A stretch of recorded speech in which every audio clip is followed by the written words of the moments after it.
जय ज्ञानम च भावो अथ धम गई तछम अनुसिठी सोने हमें पहले प्रेम परस पर जग में मोह दूर पर रहा करे है प्रिय कटुक कठोर शब्द नहीं कोई मुख से कहा करे बनकर सब युग वीर हृदय से देशो न तिरत रहा करे वस्तु स्वरूप विचार खुशी से निजानंद में रमा करे वस्तु स्वरूप विचार खुशी से निजानंद में रमा करे।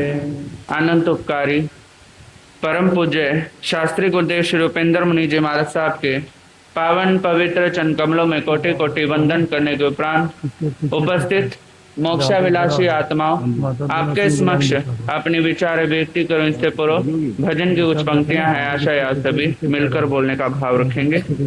बोलिए भगवान महावीर स्वामी की। चमत्कारी बाबा गुरुदेव श्री प्रेम सुख जी महाराज की।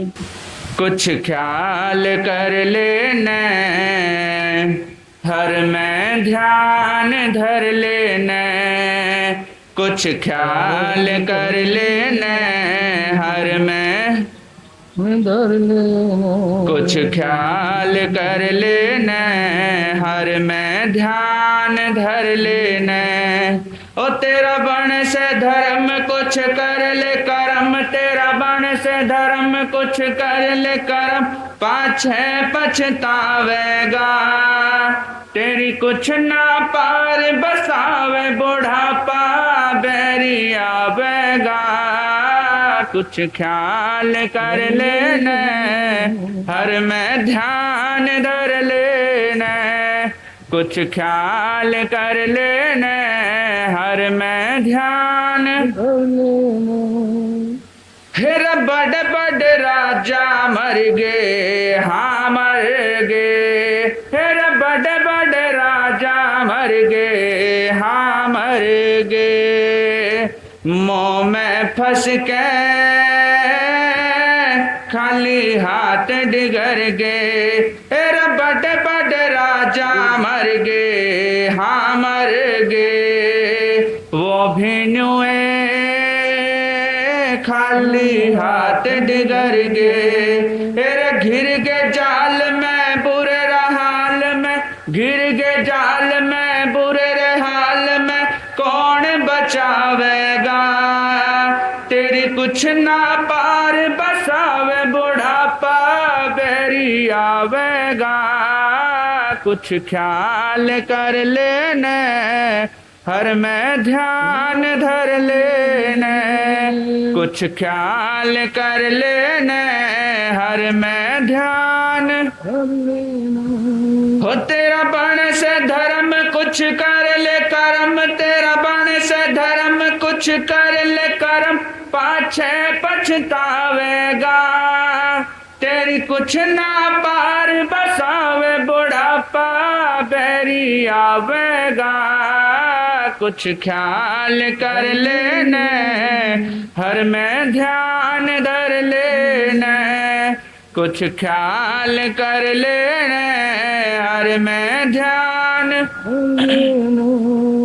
हो एक हरिश्चंद्र था दानी हाँ दानी एक हरिश्चंद्र था दानी हाँ दानी धर्म पे डट गए लड़का राजा रानी हो एक हरिश्चंद्र था दानी हाँ दानी धर्म पे डट गए लड़का राजा रानी ओ ना मानी हार वे उतरे पार ना मानी हार वे उतरे पार तो ही सातिर जावेगा तेरी कुछ ना पार बसावे बुढ़ापा बेरी आवेगा कुछ ख्याल कर लेने हर में ध्यान धर लेने कुछ ख्याल कर लेने हर में ध्यान धर लेने हो तेरा बण से धर्म कुछ कर ले कर्म, तेरा बण से धर्म कुछ कर ले कर्म, पाछे पछतावेगा। तेरी कुछ ना पार बसावे बुढ़ापा बेरी आवेगा। कुछ ख्याल कर लेने हर में ध्यान धर लेने, कुछ ख्याल कर लेने हर में ध्यान। किसकी खातिर कर जा ले रहा है ले रहा, और किसकी खातिर कर जा ले रहा ले रहा। मोह में फंस के पैर बिघन में दे रहा, और किसकी खातिर कर जा ले रहा ले रहा। मोह में फंस के पैर बिघन में दे रहा। अरे हो गया ढेरा कोई ना तेरा, हो गया ढेरा कोई ना तेरा, काल आवेगा। तेरी कुछ ना पार बसावे बुढ़ापा बेरी आवेगा। कुछ ख्याल कर लेने हर में ध्यान धर लेने, कुछ ख्याल कर लेने हर में ध्यान धर लेने। हो तेरा बण से धर्म कुछ कर ले कर्म, तेरा बण से धर्म कुछ कर ले कर्म, पाछे पछतावेगा। तेरी कुछ ना पार बसावे बुढ़ापा बेरी आवेगा। कुछ ख्याल कर लेने हर में ध्यान धर लेने, कुछ ख्याल कर लेने हर में ध्यान धर ले, कुछ ख्याल कर लेने हर में ध्यान धर लेने, कुछ ख्याल कर लेने हर में ध्यान धर लेने। प्रहलाद सिंह समझावे हाँ समझावे, प्रहलाद सिंह समझावे हाँ क्यों ना अपना ध्यान हरि में लावे। ओ प्रहलाद सिंह समझावे हाँ समझावे, क्यों ना अपना ध्यान हरि में ला। फिर बात ज्ञान की ऊंचे शान की, बात ज्ञान की ऊंचे शान की, कौन बतावेगा।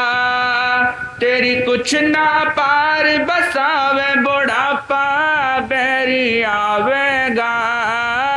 कुछ ख्याल कर लेने हर में ध्यान धर लेने, ओ कुछ ध्यान धर लेने हर में ध्यान धर, कुछ ख्याल कर लेने हर में ध्यान धर लेने। धर्म पे बंधुओं, आज मैं आपके सामने अपनी तो यह देह भी नहीं इसके बारे में कुछ कहना चाहूंगा। कहते हैं व्यक्ति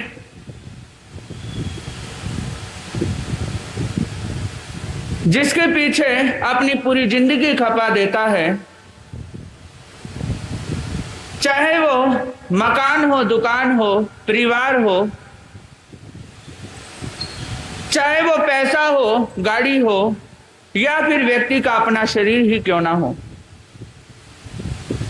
इनके पीछे व्यक्ति पूरी जिंदगी लगा रहता है। लेकिन जैसे ही अंतिम समय आता है तब जाकर व्यक्ति को पता चलता है कि जिनके पीछे मैं पूरी जिंदगी भाग रहा था उनमें से कोई भी चीज मेरी नहीं है। कहते हैं जिस शरीर को मेरा मेरा कहकर खूब सजाते हो, उसे खिलाकर पुष्ट बनाते हो, उसकी सुख सुविधा के लिए अपना अनमोल जीवन, अनमोल सांसें लगा देते हो, सबसे पहले वो देह ही धोखा देती है।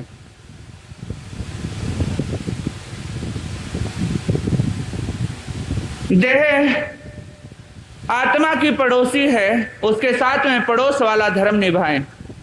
यदि बीमार हो जाए तो उसका उचित उपचार कराएं, उसे स्वस्थ करें। धर्म ध्यान करना है तो शरीर का उपयोग करें, लेकिन उसके पीछे ज्यादा ध्यान ना रखें। शरीर की सुंदरता का अहंकार करना शुद्धता का प्रतीक है और देहासक्ति पतन का कारण है। अतः जो बुद्ध पुरुष होते हैं वही शरीर की आसक्ति को छोड़कर धर्म की ओर अपने आप को मोड़ लेते हैं। कहते हैं जब तक इस शरीर में जीवन रूपी दीप में और आयु रूपी तेल मौजूद है, तब तक जितना धर्म ध्यान कर सकते हैं कर ले। एक बार यदि इस जीवन रूपी दीप से सांस रूपी तेल खत्म हो गया तो उसके बाद इस देह से आप कुछ भी नहीं कर पाएंगे। जैन इतिहास में एक कथा आती है सनत कुमार चक्रवर्ती की। कहते हैं सनत कुमार चक्रवर्ती देखने में इतने सुंदर थे कि उस समय धरती पर उनके जैसा सुंदर रूप किसी का भी नहीं था।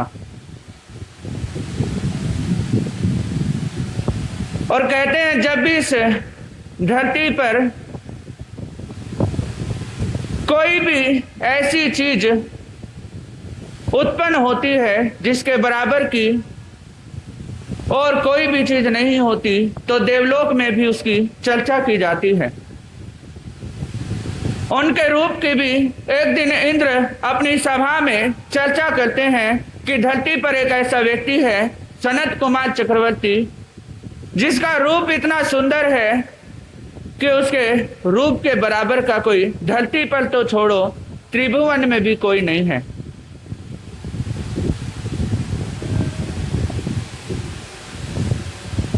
तो उस समय जब देवराज इंद्र ने अपनी सभा में ये चर्चा की तो दो देव जिन्हें इंद्र की बात पर विश्वास नहीं होता, वो सोचने लगे हाड़ मांस से भरा हुआ ये शरीर कैसे इतना सुंदर हो सकता है। ये विचार करते हुए दो देव ब्राह्मण का रूप बनाकर धरती पर आते हैं और जहां सनत कुमार चक्रवर्ती का राजमहल था उस ओर आते हैं। उस समय सनत कुमार चक्रवर्ती बगीचे में बैठकर तेल मर्दन करा रहे थे। द्वारपाल से अंदर जाने की आज्ञा लेते हैं और सनत कुमार चक्रवर्ती के पास पहुंच जाते हैं। पहुंचने के बाद उनके रूप को देखा। रूप को देखकर सोचने लगे जैसा देवराज इंद्र ने कहा था उससे भी कहीं गुना ज्यादा इनका रूप सुंदर है। इस प्रकार अपनी प्रशंसा सुनकर सनत कुमार चक्रवर्ती को अहंकार हो जाता है और कहने लगे ब्राह्मणों, अभी तुमने मेरा रूप देखा ही कहा है। जिस समय मैं राजसी वेशभूषा पहनकर वस्त्र अलंकारों से सुशोभित होकर जिस समय मैं राजमहल में जाऊंगा और राजसभा में बैठूंगा, तब तुम मेरे रूप को देखना। तो उस समय जैसे ही सनत कुमार चक्रवर्ती राजसी वस्त्रों से सुशोभित होकर राजसभा में प्रवेश करते हैं और राज सिंहासन पर बैठते हैं, तो सेवकों को आदेश देते हैं उन दोनों ब्राह्मणों को बुलाया जाए। दोनों ब्राह्मणों को राजमहल में बुलाया गया। अब जैसे ही ब्राह्मणों ने सनत कुमार चक्रवर्ती का रूप देखा तो नकारात्मकता से वो गर्दन हिला देते हैं कि अब पहले जैसी बात नहीं रही। सनत कुमार चक्रवर्ती ने जैसे ही ये उत्तर सुना, उन्हें बड़ा आश्चर्य हुआ और ब्राह्मणों की ओर देखने लगे तो ब्राह्मण कहने लगे, राजन, अब पहले वाली बात नहीं रही। अब आपके शरीर में बहुत से रोग पैदा हो चुके हैं। और जैसे ही ब्राह्मणों ने बात कही तभी सनत कुमार चक्रवर्ती को खांसी हो जाती है। सेवक पिकदान आगे करते हैं और जैसे ही सनत कुमार चक्रवर्ती ने उसमें थूका तो देखते हैं कि उस थूक में बहुत से कीड़े कुलबुला रहे हैं। जैसे उन कीड़ों को देखा कुलबुलाते हुए, उनका सारा अहंकार वहीं पर नष्ट हो जाता है और उस समय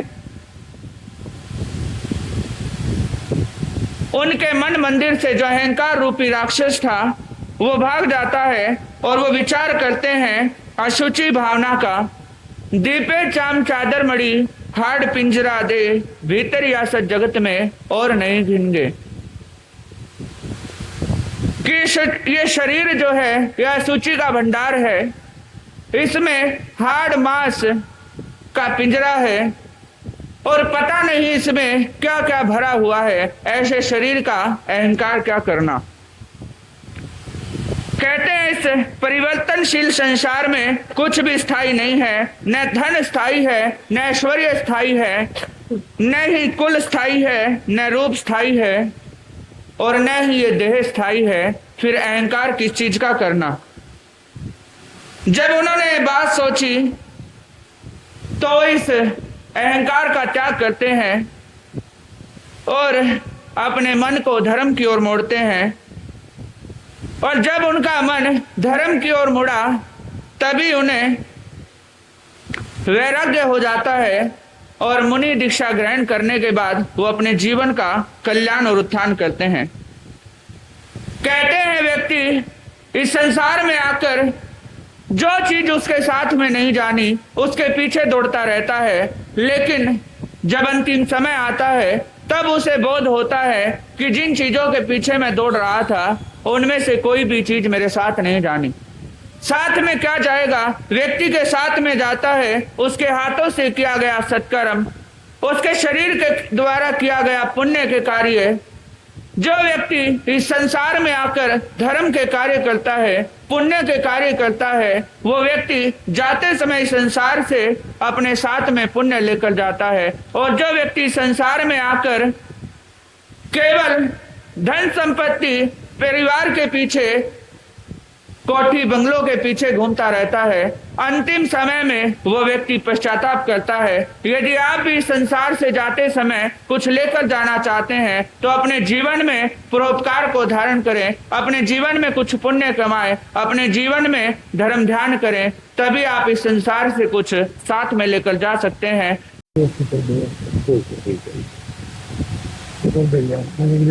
सर्वप्रथम गरीबों के मसीहा चमत्कारी दादा गुरुदेव श्री प्रेम सुख जी महाराज साहब के पावन चरण कमलों में हृदय के अर्शी महोत्सव के साथ वंदन अभिवंदन।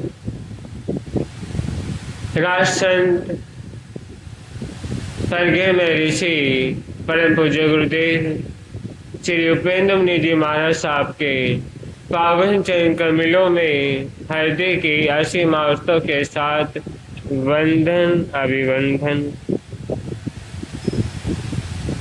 उपस्थित धर्म प्रेमी बंधुओं, आपके समक्ष विषय चल रहा था मान के बारे में। तो क्या कहा, प्रेम सबसे माफी मांगना, प्रेम सबसे माफी मांगना पसंद करता है, प्रेम सबसे माफी मांगना पसंद करता है। अहंकार सदा माफी सुनना पसंद करता है, अहंकार सदा माफी सुनना पसंद करता है। कहते हैं कि व्यक्ति संसार में अगर प्रेम है इंसान के भीतर तो वह इंसान को माफ भी कर देता है और माफी मांग भी लेता है। लेकिन जो अहंकारी इंसान है, जो जिसमें मान भरा हुआ है, अभिमान भरा हुआ है, तो वे एक सूखी विष की तरह इतना अकड़ जाता है, वे अपनी गलती मानता नहीं, दूसरों की गलती पर ध्यान दे देता, लेकिन जो उसकी स्वयं की करी हुई गलती है उसमें झुकना पसंद नहीं करता। वह सोचता है कि दूसरा ही उसे माफी मांग ले, दूसरा उसे क्षमा मांग ले, मैं किसी के आगे झुकने के लिए तैयार नहीं होता।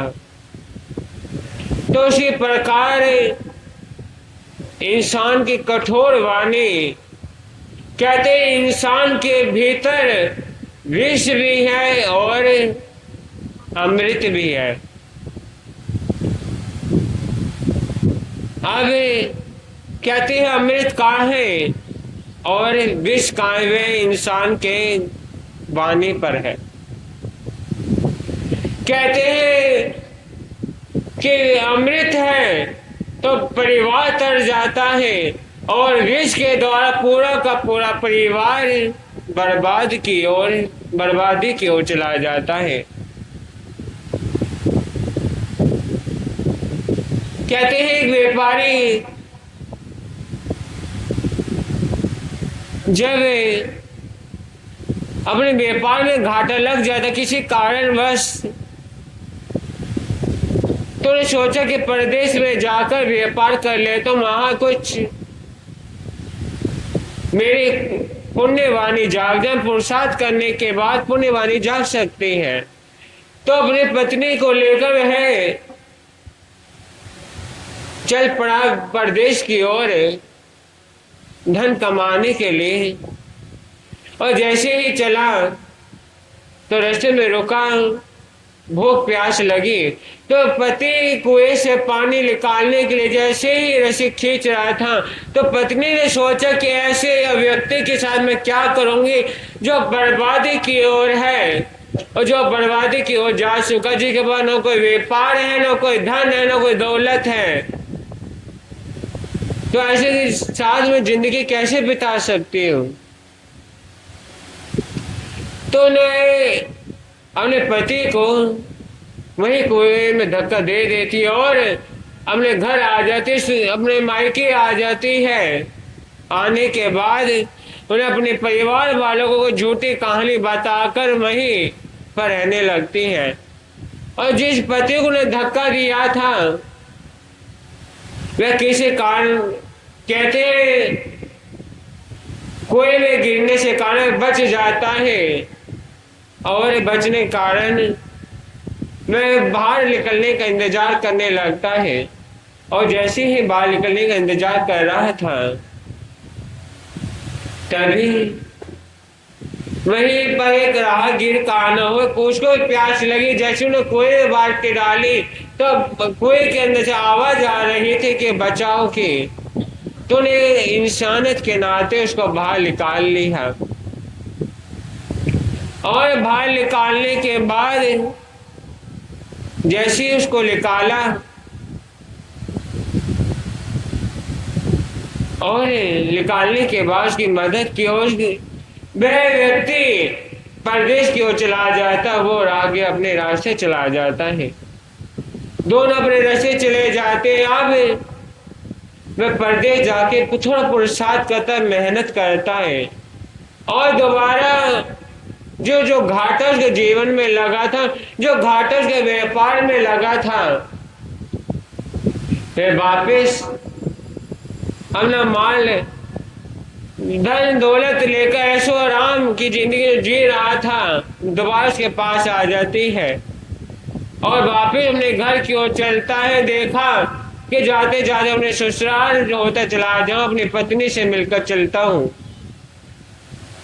जब अपने ससुराल गया पत्नी से मिला तो पत्नी को डर बैठा, कहीं घर वालों को, मेरे घर वालों को बता ना दे कि मैंने को क्या किया था, कुएं में धक्का दिया था। और वापस आकर उन्हें कुछ नहीं बताया, सारी बात राज रख दी। आने के बाद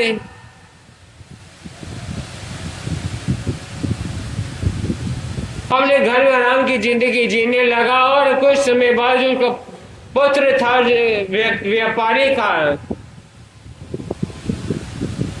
व्यापारी के पुत्र था, उसकी पत्नी जब आई, उनका विवाह हुआ, आपस में सास बहू में सास बहू में अनबन रहने लगी।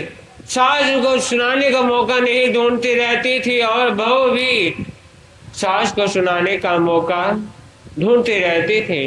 दोनों के मन में जब खार आ गया, जब मान आ गया, तभी मान जाग गया कि कौन किसको कब नीचा दिखा दे, कोई मौका नहीं छोड़ते थे। तो एक बार जब पति व्यापारी ने घर पर खाना खाने आया तो उन्हें देखा, आया खाना खाने बैठा ही था कि पत्नी व्यापारी की पत्नी के पास पंखा झुला रही थी। पंखा झुलाते झुलाते देखा कि खिड़की की ओर से पति की ओर धूप आ रही है, उनके मुंह में धूप लग रही है। तूने साड़ी का पल्ला आगे कर वो धूप, व्यापारी को धूप ना लगे। और ऐसा करने पर पति उस व्यापारी को हंसी आ गई कि आज जो पत्नी छांव से बचाने, धूप से बचाने के लिए पल्ला कर रही है, कुछ समय पहले वही इसने मुझे दुख के समय क्या कर दिया था, कुएं में धक्का दे दिया था। अब व्यापारी की जो पुत्र था उसकी पत्नी ने देख लिया कि ससुर क्या कर रहे हैं, मुझे देखकर हंस रही है। और उसके मन में क्या बात है, उसके मन में बात खार कर गई, मन में बात चुभ गई कि वो व्यापारी उसका ससुर की तरफ क्या देखकर हंस रहा है। व्यापारी खाना खा के चला जाता है। अब उसका व्यापारी का पुत्र आया, खाना खाने लगा, तो ने कहा तुम्हारे माँ बाप मुझे देखकर हंस रहे थे, वो कारण क्या है कि बिना कारण मुझे देखकर क्यों हंस रहे थे। पुतनी ने कहा कोई कारण होगा, कोई ना कोई वजह ऐसी हंसी आगी होगी, लेकिन तुम क्यों एक बार झगड़ा कर रही हो। लेकिन मानी नहीं कि जब तक तो इस बात का पता लगाकर नहीं आते तब तो मैं खाना अनजल ज्ञान नहीं करने वाली। क्यों मन में मान था, अभिमान था, और मन में बात बैठ गई कि जरूर ससुर मुझे देखकर क्या कर रहे थे, हंस रहे थे। और पुत्र अपने व्यापारी का पुत्र पिता के पास गया, पूछा कि पिताजी से पूछा कि आप आज खाने के वक्त क्यों हंस रहे थे। पिता ने कई बार टालने की सोची, व्यापारी ने कई बार टालने की सोची, लेकिन पुत्र भी जिद पड़ गया और उसकी जिद के कारण पिता को उस व्यापारी को बताना पड़ा कि मेरे हंसने का कारण क्या था। और जब पत्नी ने से पूछा कि तुम्हारे पिताजी हंसे क्यों थे, उनने भी टालने की सोची, लेकिन पत्नी के आगे विवश होकर उसको बताना पड़ गया। अब उसको एक मौका मिल गया सास को सुनाने का। कुछ समय बाद सास बहू में फिर तकरार हो गई, किसी बात को बहस हो गई, तो बहू ने विश्ववृत्ति से बात बोल दी कि ज्यादा बनने की जरूरत नहीं है, मैं जानती हूँ जिस दुख के समय में तुमने अपने पति को क्या किया था, कुएं में धक्का दिया था। अब व्यापारी की पत्नी को सुनना बाकी था, क्योंकि बर्दाश्त सीढ़ियों पर गई और फांसी का फंदा लगा लेती है। उधर व्यापारी वापिस जब खाना खाने आया तो देखा पत्नी नहीं है, और उन्हें जब बहू से पूछा कि तुम्हारी सास कहाँ है, तो ऊपर होके कुछ काम कर रही होगी, मुझे क्या मालूम। और जैसे व्यापारी ऊपर गया, उन्हें देखा कि इसकी पत्नी क्या करे, पंखे में झूली पड़ी है, पंखे फंदा लगा कर मृत्यु की ओर जा चुकी है। तो उन्हें सोचा कि मेरे छोटे सा राज उजागर करने के कारण क्या हुआ है कि मेरी पत्नी ने मौत को गले लगा लिया। अब इतना दुख उसे सहन नहीं हुआ और उसने भी क्या कर लिया, अपने आप को, उन्हें भी आत्महत्या कर ली। व्यापारी की मौत हो गई, उसकी पत्नी की मौत हो चुकी।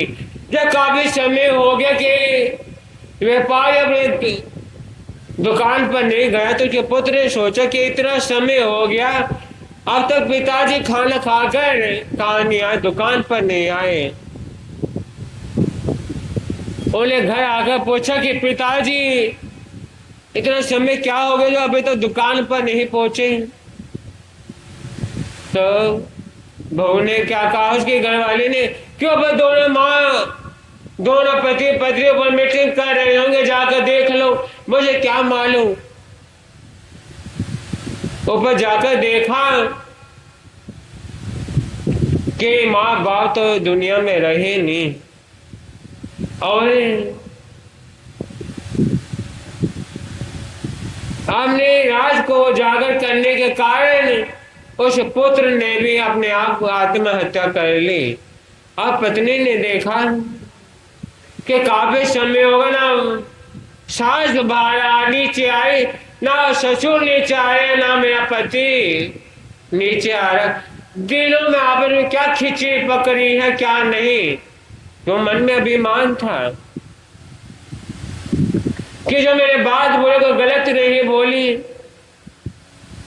तो चुपचाप दबे पैरों पर गई और बाहर दरवाजे से सुनने लगी कि कोई आवाज आती है नहीं आती। तो बाहर देखा कोई आवाज नहीं आई, दरवाजा खोला कि तीनों की लाश वहां पड़ी हुई थी। अब रोने लगे, पछतावा करने लगे कि मेरे एक वाणी से, मेरे एक अभिमान भरे तीर से क्या हो गया, एक परिवार खत्म हो गया। अब उन्हें सोचा कि मैं जीकर क्या करूंगी, लोग क्या कहेंगे, लोग मुझे क्या सुनाएंगे। और उसने भी क्या कर लिया, अपने आप को सुसाइड कर लिया, अपने आत्महत्या कर ली। और उसके जो पेट में बच्चा पल रहा था वह भी क्या हो चुका, खत्म हो चुका। एक विष के कारण, एक अभिमान के तीर के कारण पूरा का पूरा परिवार क्या हो गया, खत्म हो गया। तो क्या कहते हैं कि पहले मकान कच्चे हुआ करते थे और रिश्ते पक्का हुआ करते थे। पहले मकान कच्चे हुआ करते थे और रिश्ते पक्के हुआ करते थे। अब मकान पक्के हो गए और रिश्ते कच्चे हो गए हैं, रिश्ते कच्चे हो गए हैं। कहते हैं जब पहले मकान जो हुआ करते थे पहले कच्चे हुआ करते थे, कहीं मिट्टी झड़ रही है, कहीं से ईंट निकलने को हो रही है, लेकिन रिश्तों में क्या थे, पक्का था। लेकिन जब दुनिया, जब वक्त बदला, समय बदला, समय के बदलते बदलते क्या हो गया, इंसान ही बदलने लग गया। और उसके बदलते हुए समय के अनुसार इंसानों ने विचारों को बदल दिया, अपने आप को बदल दिया और मन में एक खार ले ली। मन में एक खार आ गई, किस चीज की, मान की खार आ गई। क्यों मकान पक्के होने लगे और वही रिश्तों में दरार आने लग गई, वही रिश्तों में इतने दरार आ गई। कहते जब जहां दरार आ जाती है वहां सीमेंट से तो भर जाते हैं, सीमेंट से उनको भर देंगे, लेकिन दरार तो दरार ही रहेगी। चाहे कितनी कोशिश कर ले, चाहे कितना प्रयास कर ले, वो दरार भरने वाली नहीं। तर्कस से निकला हुआ तीर, तर्कस से निकला हुआ तीर और बीता हुआ समय और जवान से निकली ये बात कभी लौट कर नहीं आते। कहते हैं आप सोचते समय अभी बहुत बड़ा आपके पास, और सोच लिया जिंदगी बहुत बड़ी है, लेकिन जिंदगी कितनी बड़ी है कभी सोचा? आपने जिंदगी को तो बहुत मान लिया कि जिंदगी बहुत बड़ी है, लेकिन कितनी जिंदगी बड़ी है? आपको आज जी रहे हैं, क्या पल का खबर है? क्या कोई घंटे के बाद कल को क्या होना है, घंटे बाद क्या होना है, इसकी खबर नहीं। फिर भी आप मन में इस बात का भी मान लेकर घूमते हैं, इस बात का सोच लेकर घूमते रहते हैं कि मैं जिंदगी में बहुत कुछ करने वाले हैं। लेकिन जब समय गुजर जाता है, जब वक्त निकल जाता है, फिर आप पछताते हैं कि समय तो निकल गया, आपके हाथ में रह क्या गया। दुनिया में क्या कहते हैं उसे के नाम चाहते, जो जिन्हें दुनिया में आकर सादगी जिंदगी जी है और सादगी से रहा है, और जिन्हें मान नहीं क्या वही दुनिया में आज नाम कमाते हैं। तो क्या कहा किसी कवि ने, उसी के नाम आज दुनिया में छाए हैं, नेकी के मकान जिन लोगों ने बनाए हैं। उसी के नाम आज दुनिया में छाए हैं, नेकी के मकान जिन लोगों ने बनाए। लथा सिंह के गुण गाए रे, दिल क्यों लगाए। कभी कोई आए यहाँ, कभी कोई जाए, कभी कोई आए यहाँ, कभी कोई जाए। जीवे है मुसाफिर और जगह है सराय रे, दिल क्यों लगाए। कभी कोई आए यहाँ, कभी कोई जाए, कभी कोई आए यहाँ, कभी कोई जाए। बोले महापंजा पर्वत बाल ब्रह्मचारी दादा गुरुदेव श्री भागवत जी महाराज। जय हो साधु जीवन की जय, जय हो साधु जीवन की, त्यागी जीवन की, साधु जीवन की। सुर समूह को जो अति प्रिय है, कल्प वृक्ष सम सुख के धाम।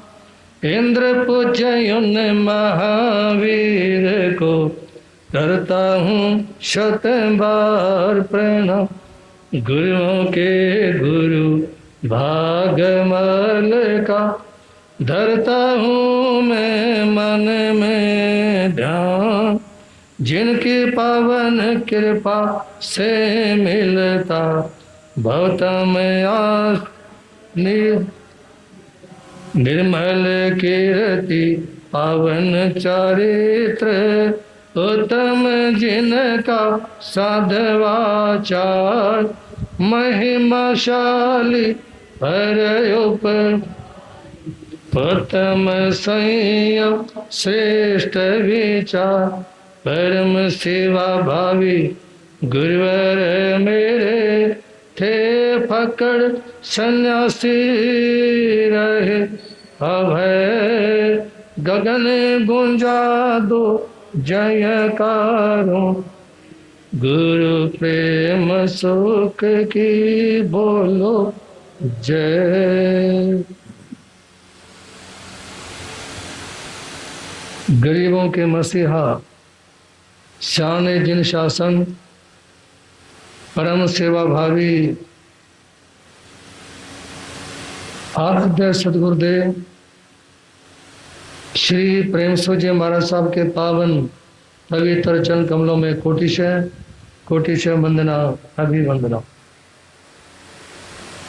मोक्षाभिलाषी पुण्यमान आत्माओं, कुछ देर के लिए आपको श्रवण करेंगे हाय रे बुढ़ापा इस संबंध में। विचाराभिव्यक्ति से पूर्व कुछ पंक्तियां हैं, सुने, मिलकर बोलने का भाव रखें। परम सेवा भावी परम पूज्य गुरुदेव चमत्कारी बाबा श्री प्रेम सुख जी, बोल चिंतामणि पारसनाथ, गौर तपस्वी पूज्य श्री होशियार जी। धीरे धीरे मन को मना ले, प्रीत गुरु से लगा ले। धीरे धीरे मन को मना ले, प्रीत। सभा में बैठा हुआ प्रत्येक बंधु, प्रत्येक माता बहन मिलकर बोलने का भाव रखें। आपस में किसी ने बात नहीं करनी, बोलना ही है तो हमारे साथ मिलकर के बोले।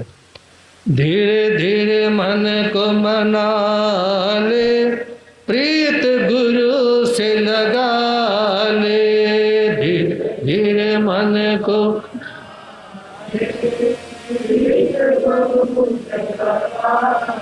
ये यौवन जो छल छबीला, ये यौवन जो,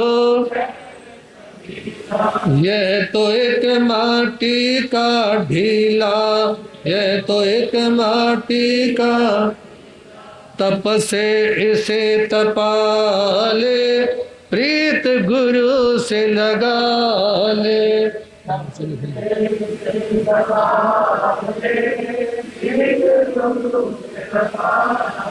धीरे धीरे मन को मना ले, प्रीत गुरु से लगा ले। धीरे धीरे मना ले, प्रीत गुरु से। क्या तेरा क्या मेरा उसका, क्या तेरा क्या, सौंप दे उसको है ये जिसका, सौंप दे उसको। मन में उसे बसा ले, प्रीत गुरु से लगा ले। मन में उसे बसा ले। धीरे धीरे मन को मना ले, प्रीत गुरु से लगा ले। धीरे धीरे मन को मना।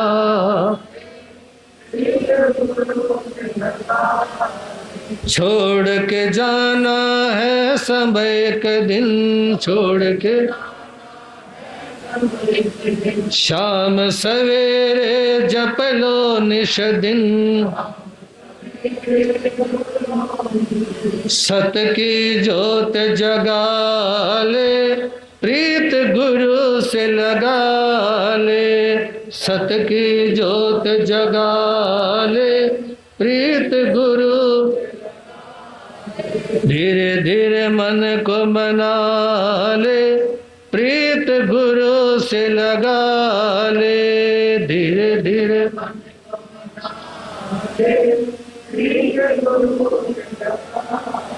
चमत्कारी बाबा गुरु मेरे, चमत्कारी बाबा। जप प्रेम सुख शाम सवेरे। जब प्रभु कृपा होती है, जब गुरु कृपा होती है तो वातावरण अनुकूल हो जाता है। 9 तारीख को आप लोगों ने देखा, उस दिन की भी बरसात बता रखी थी, 9 तारीख की भी। लेकिन चिंतामणि भगवान पारसनाथ और आराध्य गुरुदेव श्री प्रेमसु जी महाराज साहब के महत्व की कृपा के कारण प्रतिकूलता अनुकूलता में बदल गई। चमत्कारी बाबा गुरु मेरे, चमत्कारी बाबा गुरु, जप प्रेम सुख शाम सवेरे, जप प्रेम सुख,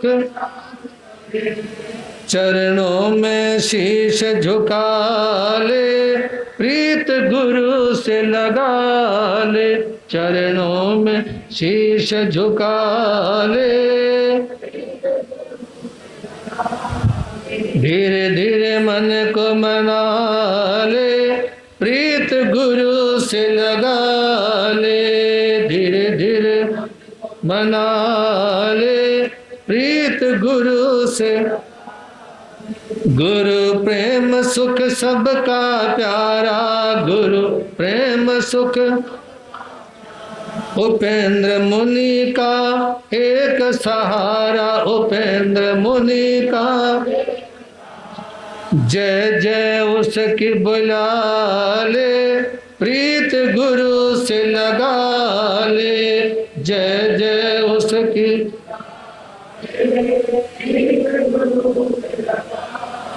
धीरे धीरे मन को मना ले, प्रीत गुरु से लगा ले, धीरे धीरे।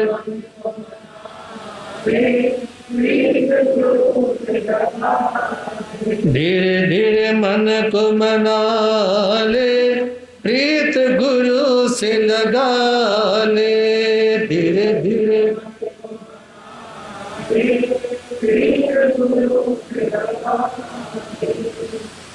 पराठे मिलने के बाद चपातियों को कौन पूछता है? फेरे हो जाने के बाद बरातियों को कौन पूछता है? पराठे मिलने के बाद चपातियों को कौन पूछता है? फेरे हो जाने के बाद बरातियों को कौन पूछता है? तुम मानो या ना मानो मगर ये सच्चाई है। तुम मानो या ना मानो मगर ये सच्चाई है। मतलब निकल जाने के बाद किसी को कौन पूछता है? मतलब निकल जाने के बाद। सजनों, इस स्वार्थ भरे संसार को समझें और प्रवचन की ओर पूरा पूरा ध्यान देने का प्रयास करेंगे। कुछ देरी के लिए आप लोग श्रवण करेंगे। हाय रे बुढ़ापा। आज की सभा में बुजुर्गों का तिरस्कार नहीं, उनके सम्मान के बारे में सुनेंगे आप लोग। यदि कोई भी व्यक्ति महसूस कर लेता है कि मेरे ऊपर मेरे माता पिता की कितनी कृपा रही है, आपका पालन पोषण आपके माता पिता ने किन हालातों में किया, उनकी आर्थिक स्थिति कैसी थी और उन्होंने आपके पढ़ने लिखने की कितनी सुंदर व्यवस्था करने का प्रयास किया। जहां तक आपके माता पिता से संभव हुआ, आपको सुख देने में, आपको संस्कारित करने में, आपको शिक्षा दिलवाने में, आपको आगे बढ़ाने में क्या कमी रखी? निवेदन करना चाहूंगा, एक अनपढ़ माता पिता,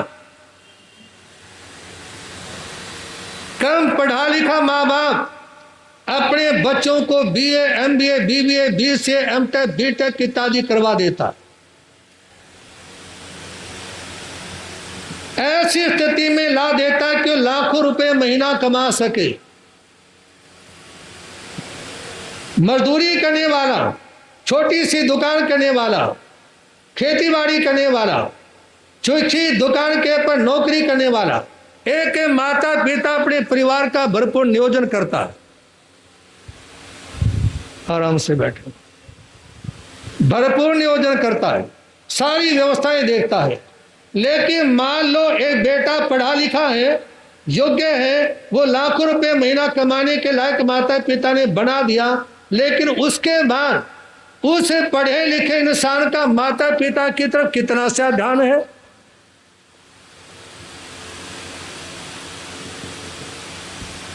जी? माता पिता ने अपने संतान के लिए क्या नहीं किया? और आप संतान के लिए क्या कुछ करना, माता पिता के लिए आप कुछ क्या कुछ करने का भाव रखते हो? आपके कैसे भाव हैं? सजनों, साधु जिस समय लोगों के घरों में जाता है, एक क्षेत्र से दूसरे क्षेत्र में जाता है, तो सारी स्थिति सामने होती है। उस घर का मान सम्मान भी, उस घर की इज्जत भी और उस घर की सारी गुप्त बातें भी संतों के सामने होती है। लेकिन संतों को अपनी जबान के पर लगाम रखनी होती है। घरों में, परिवारों में देखी गई सुनी गई सारी बातें सभा में कहने की नहीं होती। लेकिन जिस समय दिल्ली में सर्वे करवाया गया ना कि दिल्ली प्रांत में कितने बुजुर्ग ऐसे हैं जिनके कमरे में कोई झांक करके देखने वाला नहीं, कोई पूछने वाला नहीं। 2016 में दिल्ली में बुजुर्गों की सर्वे करवाई गई, तो अकेले जमुना पार के इलाके में, दिल्ली का बहुत छोटा हिस्सा है, दिल्ली पार जमुना पार का हिस्सा, उस जमुना पार के हिस्से में ही 6000 बुजुर्ग ऐसे थे जो कमरे में अकेले बैठे हैं। उनको कोई पानी देने वाला नहीं, कोई दवाई देने वाला नहीं, उनके कमरे में कोई हाल चाल पूछने वाला नहीं।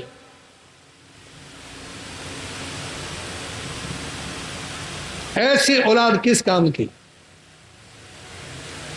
कई बार दुखी होते हुए माता पिता भी ये बोल देते हैं, इससे अच्छा तो ये औलाद पैदा ही ना होती। जिसके लिए इतना कुछ किया, अपनी दुकान, अपना मकान, अपनी प्रॉपर्टी, जो भी जोड़ा था वो सब कुछ दे दिया, और उसके बाद भी उनको समय पे 2 रोटी नसीब है जी।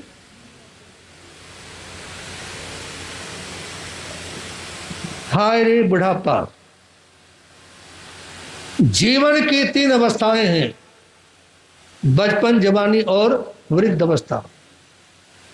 बचपन खेल में खोया, जवानी नींद भर सोया, बुढ़ापा देख कर रोया।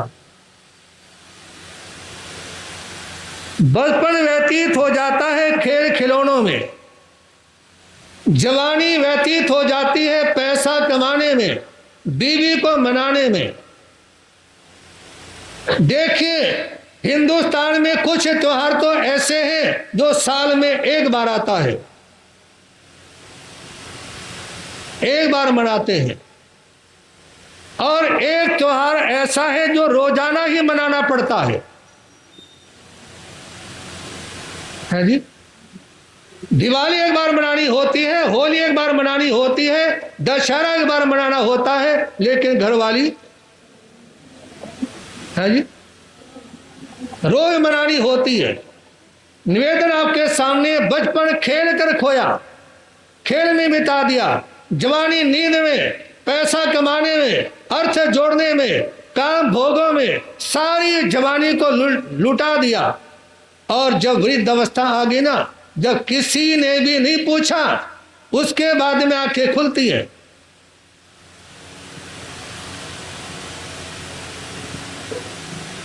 निवेदन आप लोगों के सामने, भगवती सूत्र में प्रश्न किया इंद्रभूति गौतम ने भगवान महावीर के सामने, 1-2 नहीं अपितु भगवान महावीर के सामने 36,000 प्रश्न किए।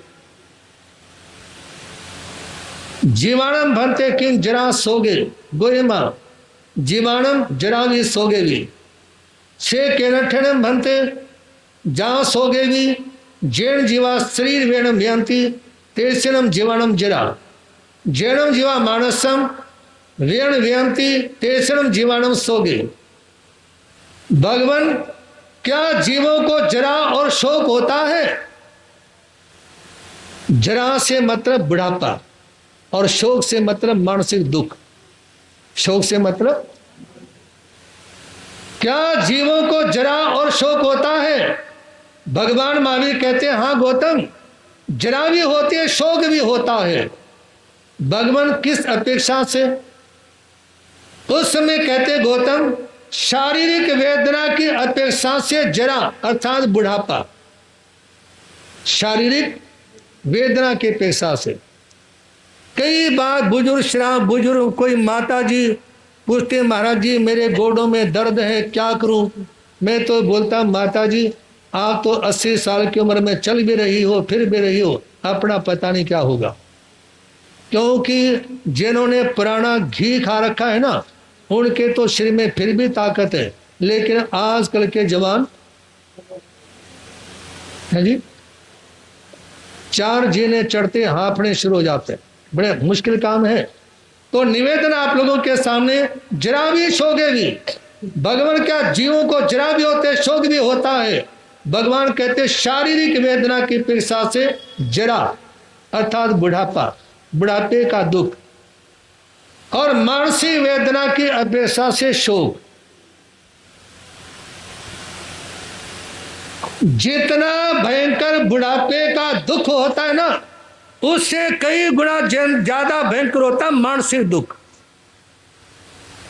मानसिक दुख MRI में नहीं आता, अल्ट्रासाउंड में नहीं आता, लेकिन ऐसा दुख है जो इंसान को सुखा देता है। आप लोगों में से किसी ने विष की बेल को देखा होगा? विष की बेल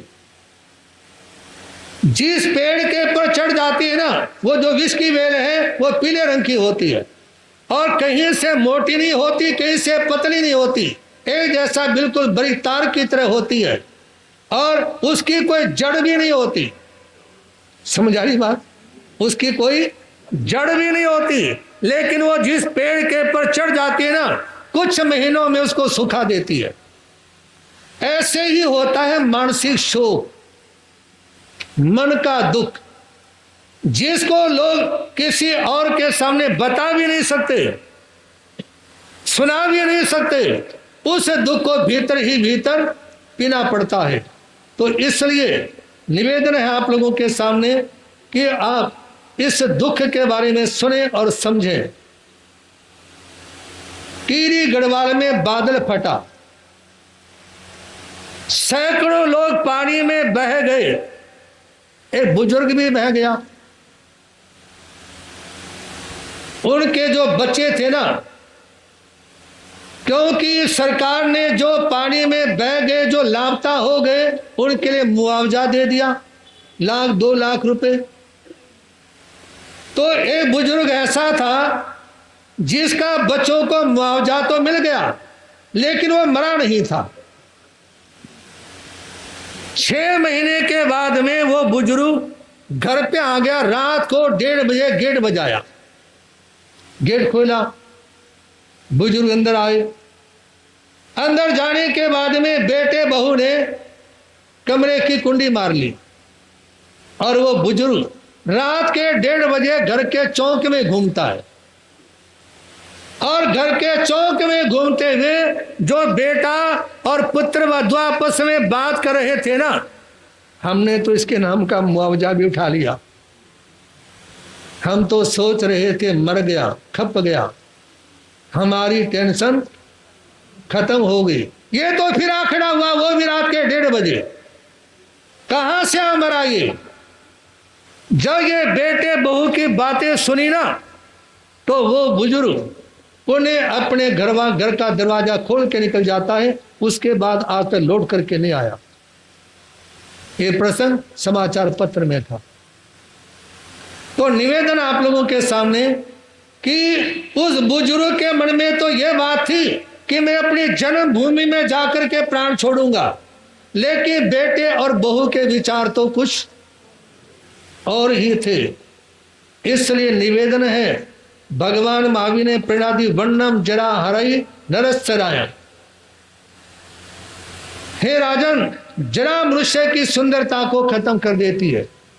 भगवान महावीर जिनके पास में 57 राजा आते थे, और एक राजा को संबोधित करते हुए कहते, सुनो, तुम राजनीति के ताने बाने में उलझे ना रह करके धर्म की आराधना करो, क्योंकि जिस समय बुढ़ापा आएगा तुम्हारी सारी सुंदरता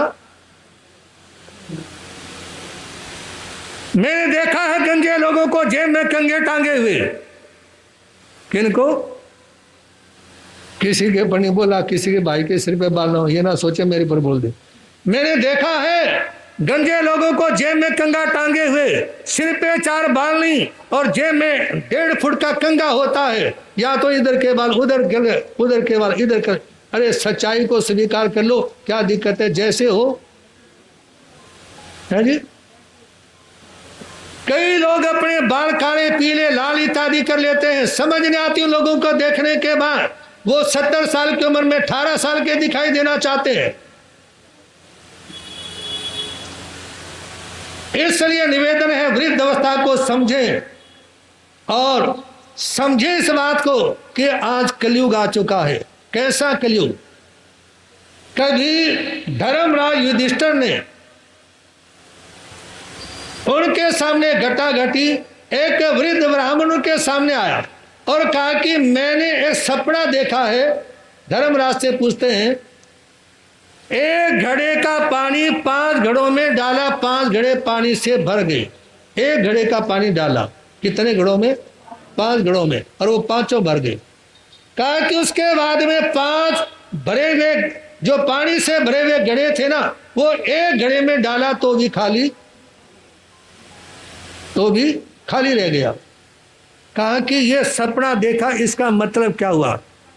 कहा कि आने वाला एक ऐसा समय आएगा कि एक माता पिता अपने 5 साल चाहे 1 दर्जन हो, उन सारे बच्चों का पालन पोषण कर लेता है, लेकिन वो सारे मिल करके एक माता पिता का,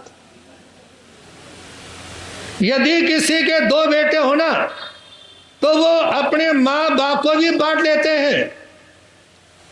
ऐसी स्थिति में लाके खड़ा कर देते हैं कि वो बेचारे आपस में बोलने से भी गए। आपस में यदि बूढ़ा बुढ़िया को पूछ लेता, बुढ़िया बूढ़े को पूछ लेती, तो उस मतलब के भी नहीं, अलग अलग कर दिए। इसलिए निवेदन आपके सामने, आज वो समय आ चुका है वृद्ध अवस्था के बारे में कि कई बच्चे होने के बाद भी अपने माता पिता का पालन पोषण वो ठीक ढंग से नहीं कर पाते। जब वृद्ध अवस्था आ जाती है ना, तो खाली सुनना ही सुनना पड़ता है, खरी खोटी सुननी पड़ती है वृद्ध अवस्था आने के बाद। मैं कलयुग की बात तो छोड़ो, सतयुग की बात बता रहा हूं आपके सामने। बुजुर्गों के साथ उस समय भी क्या होता था। अयोध्या के राजमहलों में जहां मर्यादा पुरुषोत्तम भगवान श्री राम का शासन था, एक रोज जो घर में वृद्ध कर्मचारी था ना, उसने कहा कि मैं मार्केट में जा रहा हूं, जो सामान चाहिए बता दो। कौशल्या से भी पूछा, सुमित्रा से भी पूछा, और कई नाम नहीं था, वो कई था। क्या नाम था? कई से भी पूछा। और जिस समय सामान लेने के लिए गाना, जो घर में सामान की जरूरत थी ना, वो सारा सामान लेकर के आया। लेकिन कई ने कहा था कि तुम मेरे लिए आते समय गन्ने का रस लेकर आना। संयोग की बात वो भूल गया।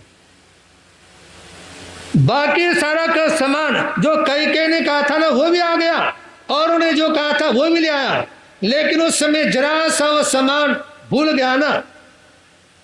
कई यौवन मतलब जवान अवस्था जैसी में थी, और वो सेवक वृद्ध था, बुजुर्ग था। तो उस समय उस वृद्ध को सुनने को मिला, कई के माध्यम से, बुढ़ापे में तेरी अकल खराब हो गई, औरों का सामान तो याद रह गया, बस मेरा ही भूल गया तू। क्या कहा? और सबका तो याद रह गया, बस मेरा ही भूल गया। सज्जनों, गलती कहीं भी हो सकती है, भूल भी सकता है, लेकिन टोकने वालों की भी अपनी एक आदत होती है। तो ऐसे में आज के समय में वृद्धों के साथ बड़ी बुरी स्थिति होती है। अब तो मेरे को गोचरी जाने कई वर्ष हो गए, घरों में फंसने तो जाता हूँ। एक बार हम कहीं पे ठहरे हुए थे, मैं गोचरी के लिए गया। जिसके घर पे जाना हुआ ना, उनका बेटा भी साथ था। ये बात है हरियाणा की, बेटा भी उनका साथ था। तो बेटा उस समय कहता है, माँ साइड में होना, महाराज जी आए हैं। वो बेचारी जिधर से हटना था ना, जिधर से हटना था उसी साइड में सड़क गई जरा सी। बेटा कहता है कि इन बुढ़ों का पता नहीं कहाँ अड़के खड़े हो जाए।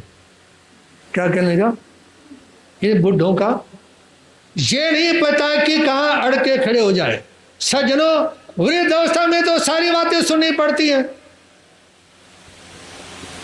ऋग्वेद में कहा है, मिनाति श्रियम जरिमा तनुता, जरा शरीर की शोभा को बिगाड़ देती है।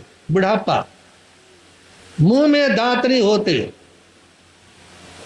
आंखों से नजर नहीं आता, कानों से सुनाई नहीं देता, हाथ पैर इत्यादि कांपते हैं, बड़ी विचित्र स्थिति होती है। ये कहते हैं कि लोगों में, आदमी में अकड़ कब तक रहती है?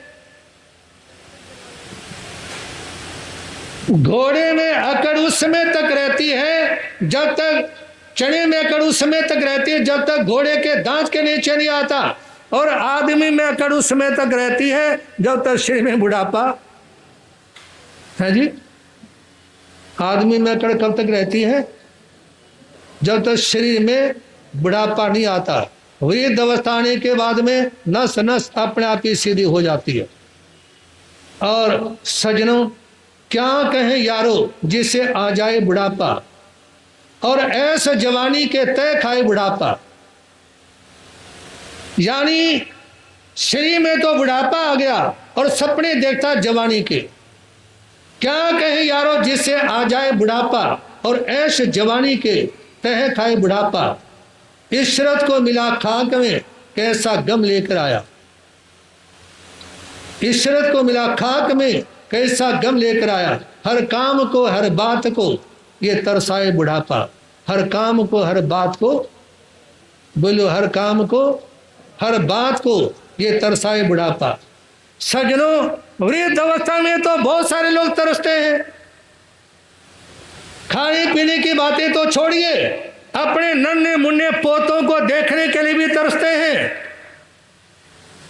समझ नहीं आ रही बात? अपने देवते देवती इत्यादि को देखने के लिए भी तरसते हैं, क्योंकि बेटे बहू जमात और पुत्र और बेटी इत्यादि वो भी बुजुर्गों से मिलना नहीं चाहते, वो भी उनसे बात नहीं करना चाहते।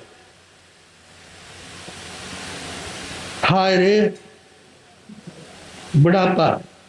पंचतंत्र में बड़ी सुंदर बात कही, शरीर सिकुड़ जाता है बुढ़ापा आने के बाद, चाल स्खलित हो जाती है, मतलब पैर कांपने शुरू हो जाते हैं, दांत गिर जाते हैं, नेत्र ज्योति खत्म हो जाती है, बहरापन आ जाता है, मुंह से लाट टपकती है।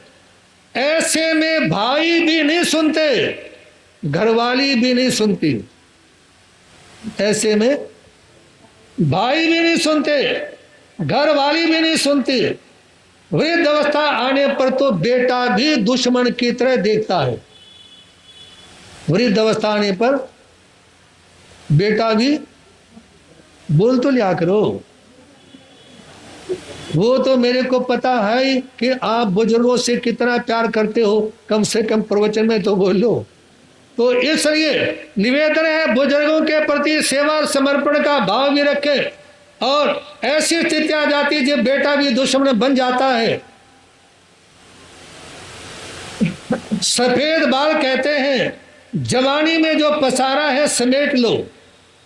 सफेद बाल कहते हैं, जवानी में जो पसारा है समेट लो, दुकान बंद होने का समय आ गया।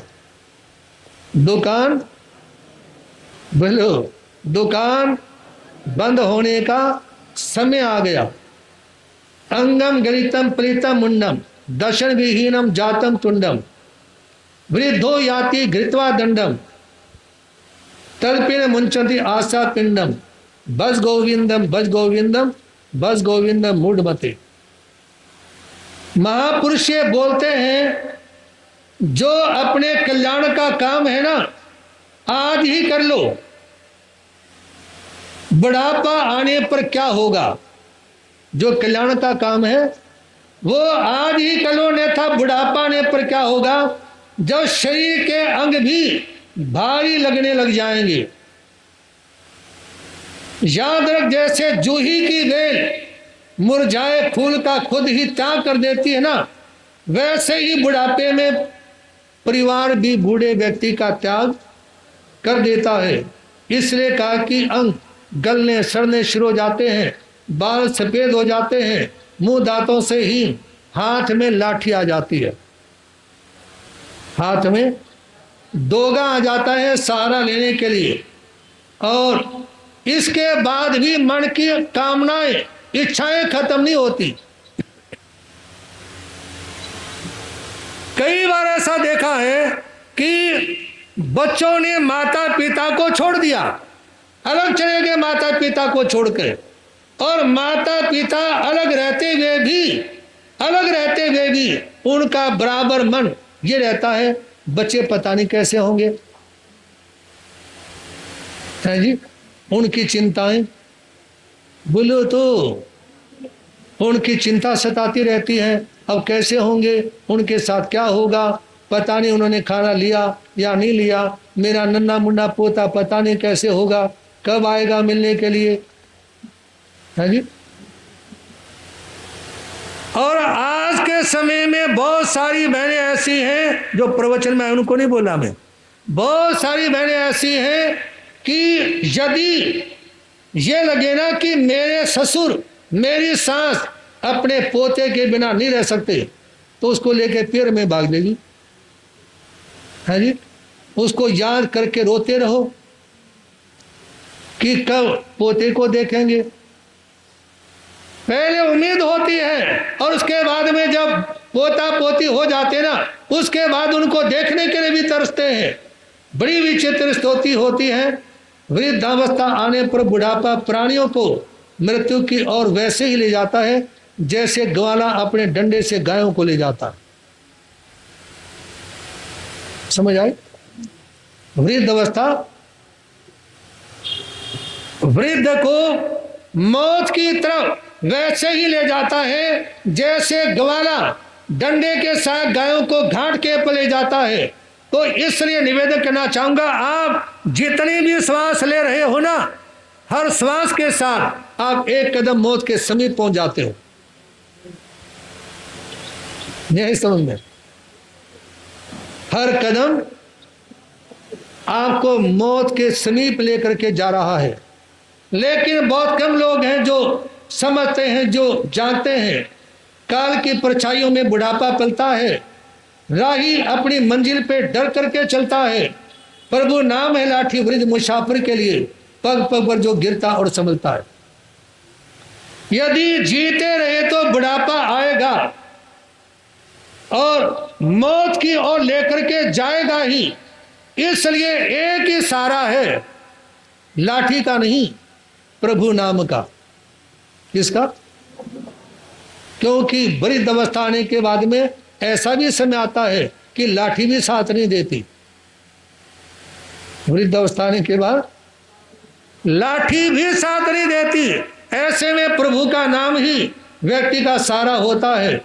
इसलिए निवेदन करना चाहूंगा कि आप लोग अपने घर में जो भी वृद्ध है ना, उनका मान सम्मान और बहुमान करने का भाव रखें। परि जुरई ते शरीरम केसा पंडुरिया हवंती थे से सब बलि हाय समयम गोयम मां पमाये। कवि भगवान महावीर ने अपने प्रधान शिष्य इंद्रभूति गौतम, जिनकी चर्चा कल आप लोग सभा में सुनेंगे, उनको एक बार नहीं अपितु 36 बार ये समझाया, ये प्रेरणा दी कि गौतम सुनो ध्यान से, ये शरीर दिन प्रतिदिन जीर्ण शीर्ण होता जा रहा है, बाल सफेद होते जा रहे हैं, शरीर की ताकत खत्म होती जा रही है। इसलिए समय मात्र का भी प्रमाद मत कर, समय मात्र का भी प्रमाद मत कर, धर्म की आराधना कर, इसलिए आप लोगों के सामने निवेदन करना चाहूँगा कि अपने घर के वृद्धों की सेवा करें और वृद्धों को कैसे रहना चाहिए ये आप लोगों ने सुना। और इस बारे में और अंततः निवेदन करना चाहूँगा कि एक बार सुकरात जी गली में से जा रहे थे। किसी युवक ने देखा और सुकरात के सामने विनती की, आप मेरे घर पधारो, हमारे घर पे नाश्ता करना, सेवा का मौका देना।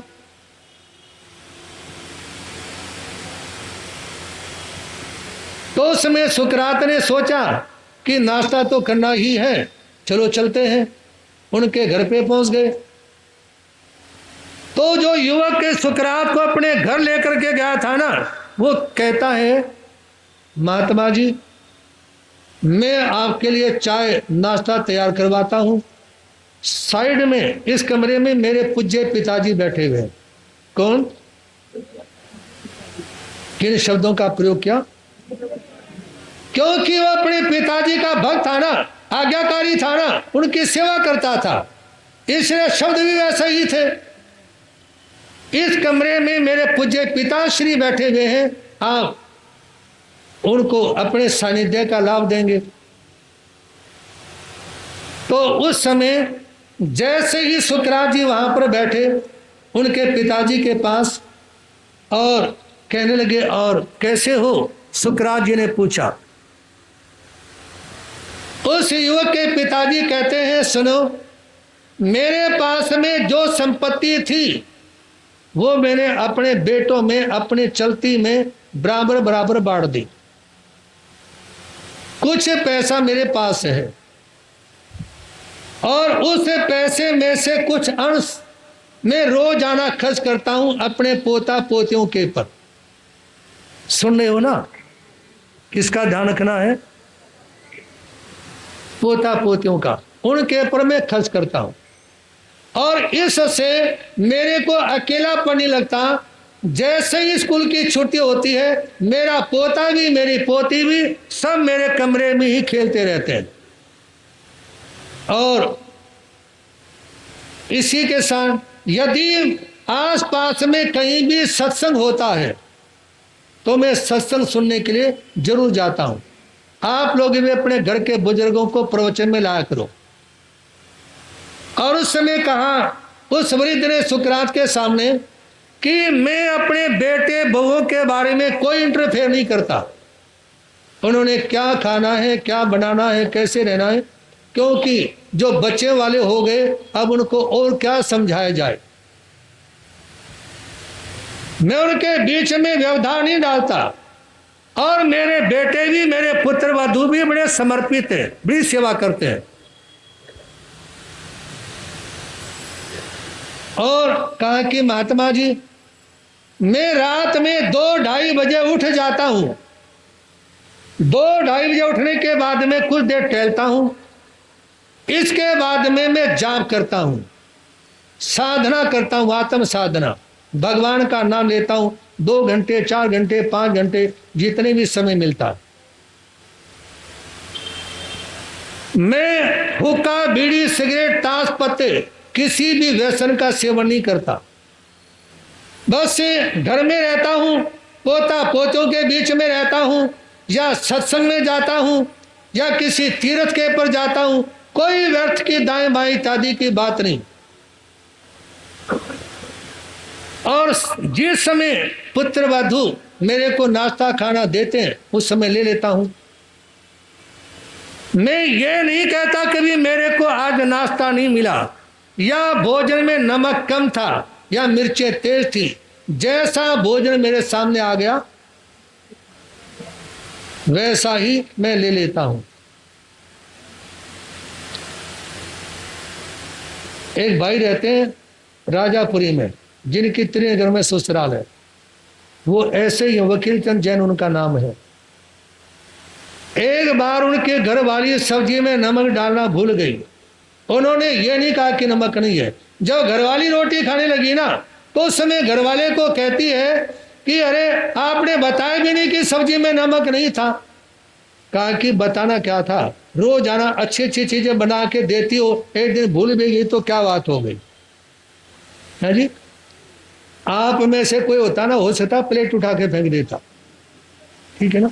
लेकिन उसने कहा कि एक दिन यदि नहीं में क्या बात हो गई ऐसी, तो सज्जनों निवेदन है, कहा कि मैं जिस समय मिल जाता है वो आराम से ले लेता हूं। और सुनो ध्यान से, हमारा पिल्लू खेड़ा चातुर्मास था। पिल्लू खेड़ा हमारे चातुर्मास के प्रधान थे श्री राम भगत जैन, जिनका परिवार इस समय सेक्टर 3 में भी रहता है और सेक्टर 9 में वेलकम अपार्ट में भी जिनका परिवार रहता है।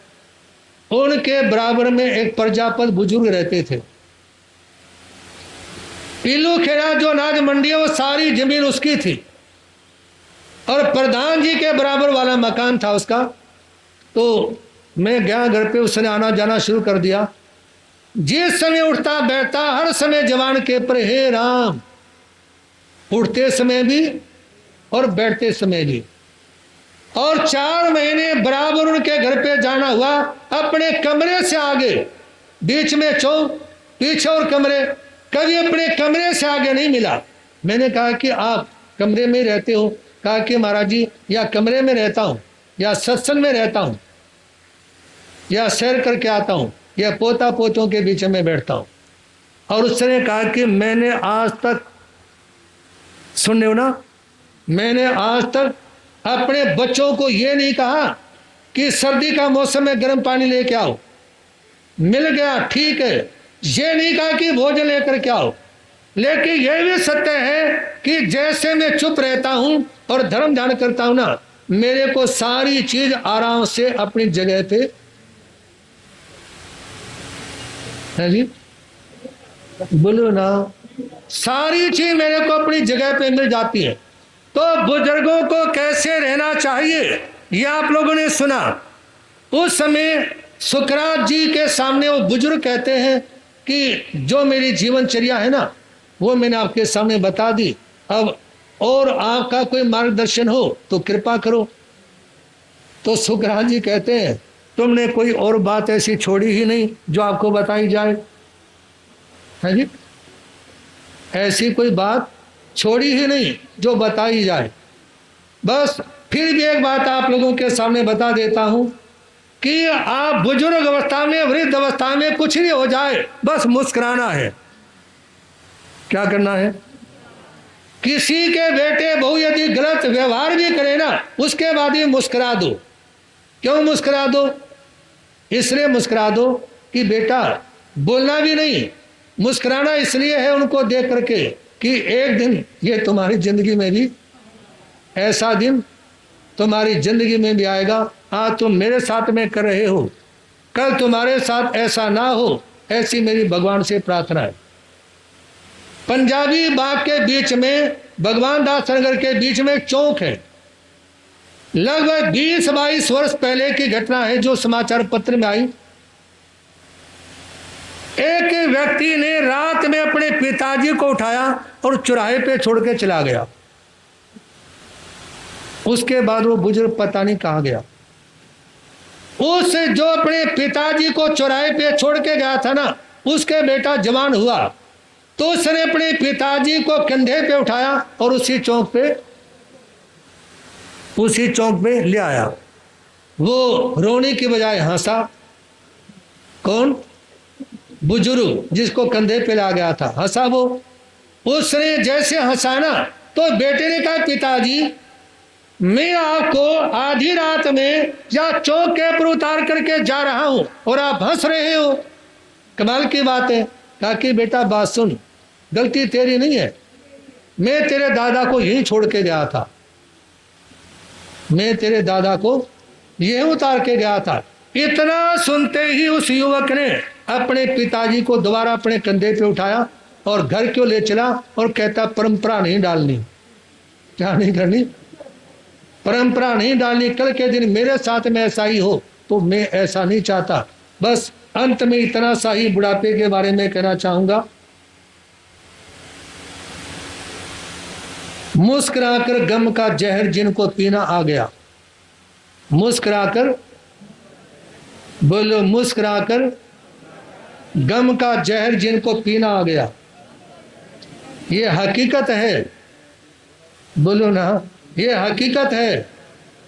जहां में उनको जीना आ गया, जिनको ये गम की घूंट पीने आ गई ना, समझ लो उनको जीवन जीना आ गया। बंदे तूने जन्म जग में बड़े पुण्यों से पाया है, ओ बंदे तूने जन्म जग में लाभ तो उठा ले इससे, हीरा हाथ में आया है, लाभ तो बोलो हीरा। ओ बंदे तूने जन्म जग में बड़े पुण्यों से पाया है, बंदे तूने जन्म जग में बड़े लाभ तो उठा ले इससे, हीरा हाथ में आया है, लाभ तो। एक बार सबकी फोटो घुमा ले इसको, किसी में घुमा।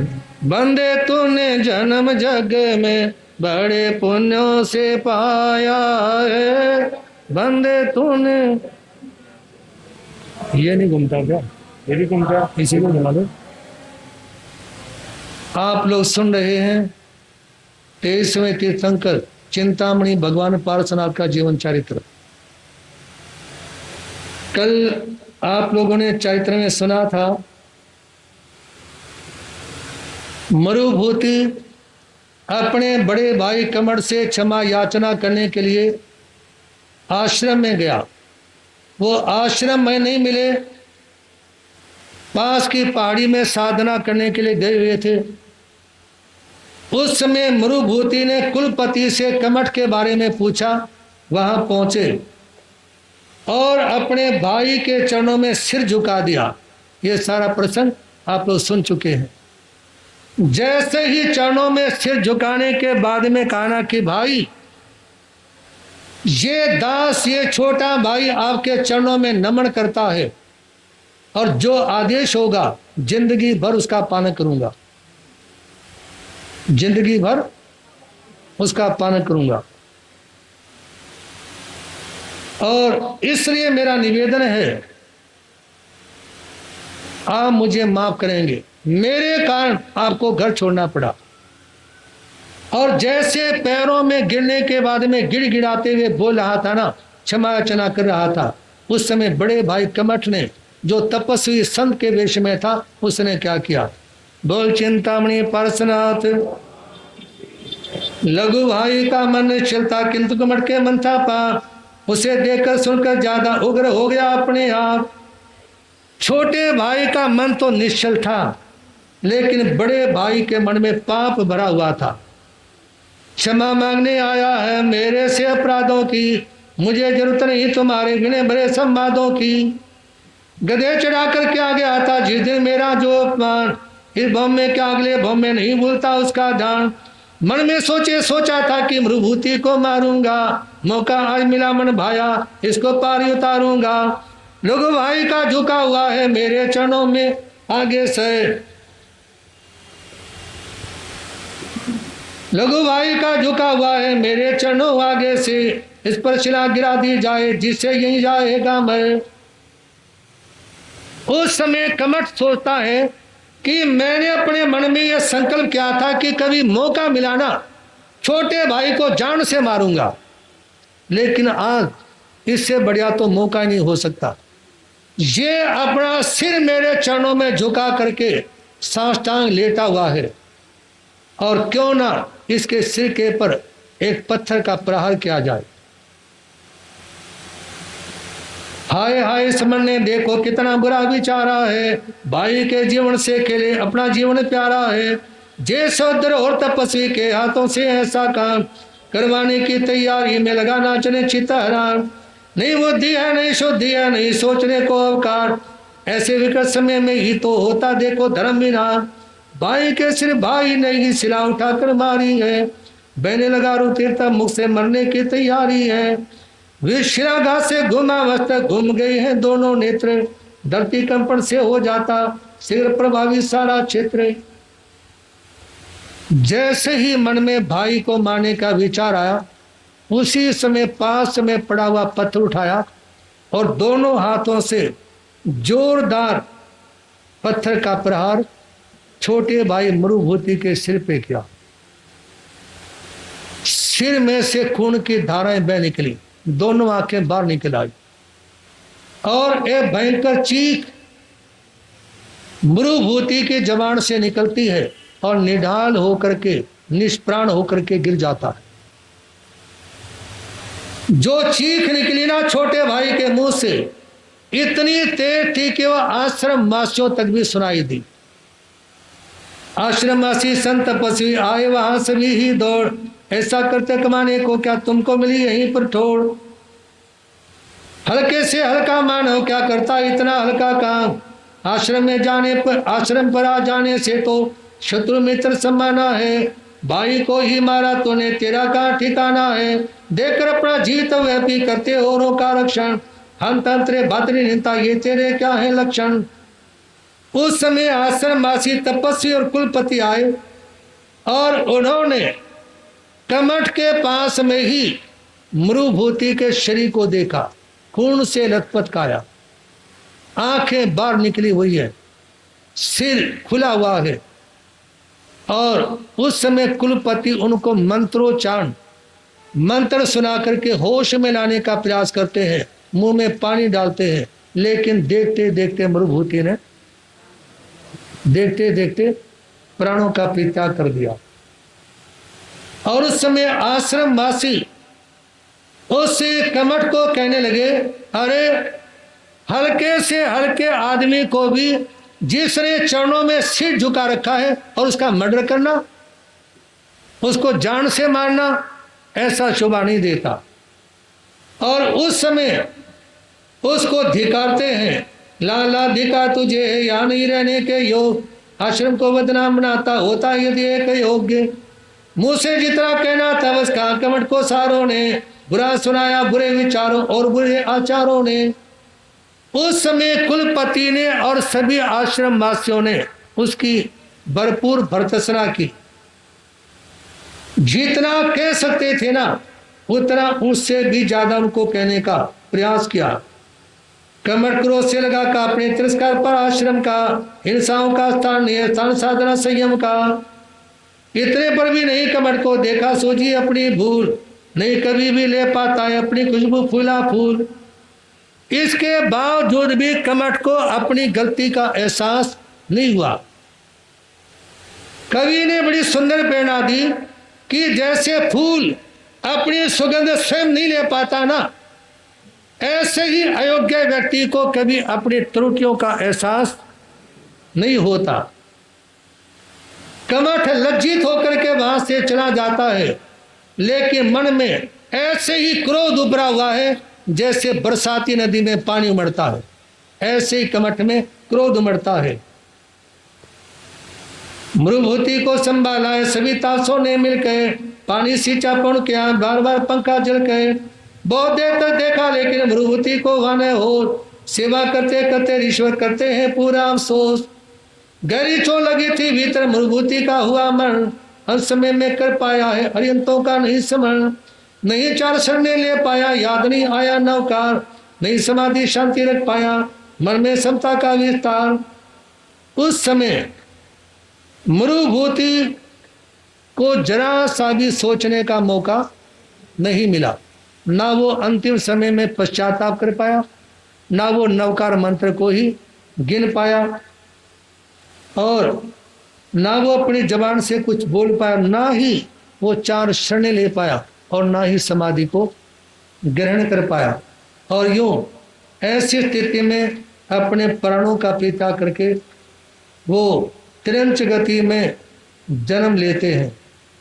और त्रिंच गति में वहां से मरने के बाद में, मतलब मरुभूति का शरीर त्यागने के बाद क्या होता है, हाँ, जिसे मरुभूति बताया पारजनेश्वर होगा जीव, कमर कमर बन करके प्रभु को देगा, देखो कष्ट थी रहता प्रति युग पलटता, जीवन का व्यवहार एक श्री के चल रहे, धर्म नीति आचार, क्रोध मोह ईर्ष्यादि से होता है नुकसान, आज काम से क्या कहीं होता है कल्याण।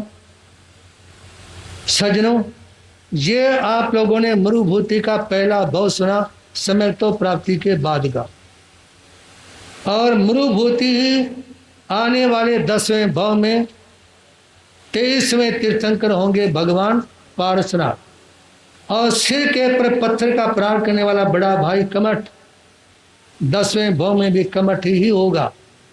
और जो लकड़ी में नाग और नागिन का जोड़ा जिस समय जलता है, और उस समय मरुभूति जो पारसनाथ बनते हैं, वो उसे नाग और नागिन के जोड़े को मंत्र सुनाते हैं। ओम स्याउत्थान में, जिस मंत्र को सुनने के बाद में नाग बनता है धनेन्द्र देव और नागिन बनती पद्मावती देवी। तो कल से आप लोग सुनेंगे मरुभूति भगवान पारसनाथ के पिछले दूसरे भव की चर्चा कल की धर्म सभा में आप लोग श्रवण करेंगे। ओम ह्रौं जोसा, ओम ह्रौं जोसा, ओम ह्रौं जोसा, ओम ह्रौं जोसा, ओम ह्रौं जोसा, ओम ह्रौं जोसा, ओम ह्रौं जोसा, ओम ह्रौं जोसा, ओम ह्रौं जोसा, ओम ह्रौं जोसा, ओम ह्रौं जोसा, ओम ह्रौं जोसा, ओम ह्रौं जोसा, ओम ह्रौं जोसा, ओम ह्रौं जोसा, ओम ह्रौं जोसा, ओम ह्रौं जोसा, ओम ह्रौं जोसा, ओम ह्रौं जो, ओम ह्रौं जोसा, ओम ह्रौं जोसा, ओम ह्रौं जोसा, ओम ह्रौं जोसा, ओम ह्रौं जो, ओम ह्रौं जोसा, ओम ह्रौं जोसा, ओम ह्रौं जोसा, ओम ह्रौं जोसा, ओम ह्रौं जोसा, ओम ह्रौं जोसा, ओम ह्रौं जोसा, ओम ह्रौं जो, ओम ह्रौं जोसा, ओम ह्रौं जोसा, ओम ह्रौं जो, ओम ह्रौं जोसा, ओम ह्रौं जोसा, ओम ह्रौं जोसा, ओम ह्रौं जो, ओम ह्रौं जोसा, ओम ह्रौं जोसा, ओम ह्रौं जो, ओम ह्रौं जोसा, ओम ह्रौं जोसा, ओम ह्रौं जो, ओम ह्रौं जोसा, बढ़ दो पीछे पीछे, जोसा, ओम ह्रौं जोसा, ओम ह्रौं जो, ओम ह्रौं जोसा, ओम ह्रौं जोसा, ओम ह्रौं जो, ओम ह्रौं जोसा, ओम ह्रौं जोसा, ओम ह्रौं जोसा, ओम ह्रौं जोसा, ओम ह्रौं जो, ओम ह्रौं जोसा, ओम ह्रौं जोसा, ओम ह्रौं जो, ओम ह्रौं जोसा, ओम ह्रौं जोसा, ओम ह्रौं जोसा, ओम ह्रौं जोसा, ओम ह्रौं जो, ओम ह्रौं जोसा, ओम ह्रौं जोसा, ओम ह्रौं जो, ओम ह्रौं जोसा, ओम ह्रौं जोसा, ओम ह्रौं जो, ओम ह्रौं जोसा, ओम ह्रौं जोसा, ओम ह्रौं जोसा, ओम ह्रौं जो, ओम ह्रौं जोसा, ओम ह्रौं जोसा, ओम ह्रौं जोसा, ओम ह्रौं जो, ओम ह्रौं जोसा, ओम ह्रौं जोसा, ओम ह्रौं जो, ओम ह्रौं जोसा, ओम ह्रौं जोसा, ओम ह्रौं, ओम ह्रौं जोसा, ओम ह्रौं जोसा, ओम ह्रौं जोसा, ओम ह्रौं जोसा, ओम ह्रौं जोसा, ओम ह्रौं जोसा, ओम ह्रौं जो, ओम ह्रौं जोसा, ओम ह्रौं जोसा, ओम ह्रौं जोसा, ओम ह्रौं जोसा, ओम ह्रौं जो, ओम ह्रौं जोसा, ओम ह्रौं जोसा, ओम ह्रौं जोसा, ओम ह्रौं जोसा, ओम ह्रौं जोसा, ओम ह्रौं जोसा, ओम ह्रौं जोसा, ओम ह्रौं जोसा, ओम ह्रौं जोसा, ओम ह्रौं जोसा, ओम ह्रौं जोसा, ओम ह्रौं जोसा, ओम ह्रौं जो, ओम ह्रौं जोसा, ओम ह्रौं जोसा, ओम ह्रौं जोसा, ओम ह्रौं जोसा, ओम ह्रौं जोसा, ओम ह्रौं जोसा, ओम ह्रौं जोसा, ओम ह्रौं जो, ओम ह्रौं जोसा, ओम ह्रौं जोसा, ओम ह्रौं जोसा, ओम ह्रौं जो, ओम ह्रौं जोसा, ओम ह्रौं जोसा, ओम ह्रौं, ओम ह्रौं जोसा, ओम ह्रौं जोसा, ओम ह्रौं जोसा, ओम ह्रौं जोसा, ओम ह्रौं जोसा, ओम ह्रौं जोसा, ओम ह्रौं जोसा, ओम ह्रौं जोसा, ओम ह्रौं। लकीड़ा के ऊपर निकालेंगे। पंकज गोयल का एक भजन रहेगा, लकीरा बस मंगल पाठ का कार्यक्रम, और ये प्रेम सुदेव पत्रिका है, इसका विमोचन, प्रेम सुदेव पत्रिका का विमोचन ये रहेगा। और इसी के साथ में मॉडल टाउन वाले भाई, पटके वाले भाई के पीछे बैठे आगे आ जाएंगे, मॉडल टाउन वाले, उसका स्वागत करेंगे भाई ये बली वाले सुभाष जी। 421 जो भी पत्रिका का मेंबर बना चाहे मेंबर भी बन सकते हैं, इसके हर महीना प्रकाशित होती है। लकी नंबर निकाल लें।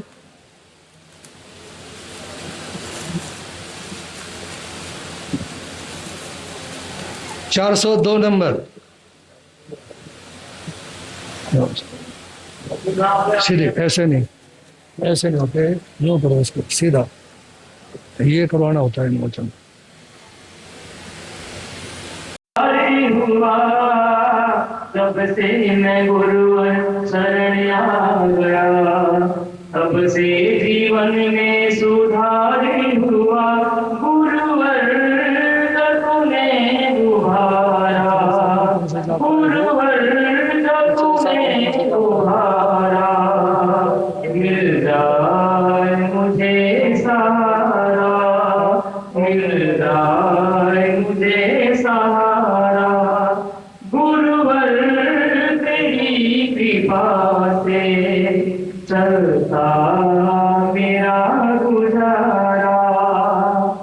जब जब उपेंद्र मुनि जी मिले, मुरझाए मन में ये कलियां खिले, जब जब उपेंद्र मुनि जी मिले, मुरझाए मन में ये कलियां खिले, पंकज ने तुम्हें पुकारा, पंकज ने तुम्हें पुकारा, मिल जाए मुझे सहारा, मिल जाए मुझे सहारा, गुरुवर तेरी कृपा से चलता मेरा गुजारा, चलता मेरा गुजारा। बोले संस्थाई बाबा श्री प्रेम सुख जी महाराज की, प्रज्ञा ऐसी कवि कीर्तन शास्त्री उपेंद्र मुनि जी महाराज की, बोले संसार के सभी संतों की। वो मैं बहन प्रीति जैन महावीर, बोल चिंतामणि पार्श्वनाथ भगवान की, महापंजा पर्वत बालब्रह्मचारी दादा गुरुदेव स्वामी श्री भागमल जी, को दादा गुरुदेव स्वामी श्री फूलचंद जी, हर दस्तावधानी पूज्य गुरुदेव श्री प्रेम सुख जी महाराज, वर्तमान आचार्य सम्राट पुष्य श्री शिवमुनि जी महाराज, गौर तपस्वी पुरुष श्री रोशनलाल जी महाराज की, संसार के सभी महापुरुषों की, भगवान महावीर स्वामी का संदेश, श्री चतारी मूलम रियंता मूलम सिद्धा मूलम साहु मूलम गेली बंदो धम्म मूलम चतारी लोतमा रियंता लोतमा सिद्धा लोतमा सालोतमा केली पंतो धमुलोतमा चतारी शरण भोज्यामि रंते शरण भोज्यामि सिद्धे शरण भोज्यामि साहु शरण भोज्यामि केली पंतो धम्मो शरण भोज्यामि रंतो का शरण सिद्धों का शरण साधुओं का शरण दया धर्म का शरण, ये चार शरण दुख और न शरण।